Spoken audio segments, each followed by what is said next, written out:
Get your friends on because I'm going to give you a fabulous hair recipe, a recipe to have healthy hair at any age. And it's right, it's just all the oils are right out of the Bible. So get your friends on and let's have some fun. I've got a really fun recipe here. I can't wait to share it. This came in years ago, and you can take a picture of this recipe because you're going to absolutely love it.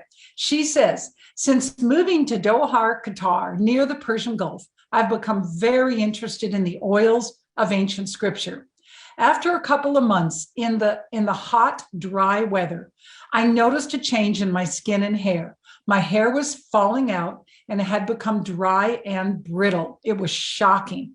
So right away, I mixed drops of myrrh, spikenard, cedarwood, and sandalwood in a cup of olive oil and covered my hair and scalp with it.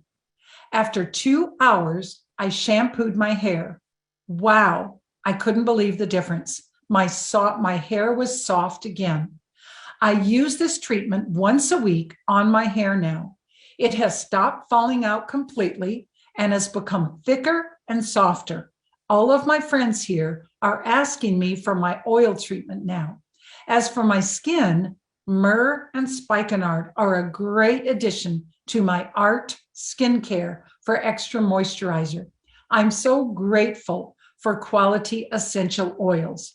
And that's from Carolyn Watts in Doha, Qatar.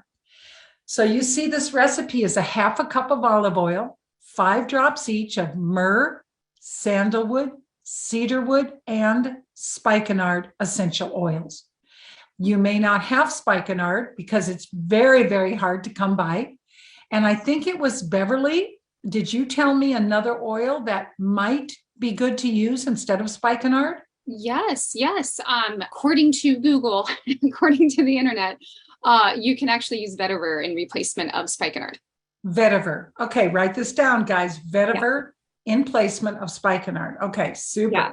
And they didn't explain why. So if anybody knows why, pop it into the comments. Fantastic. I know I'm going to start doing it.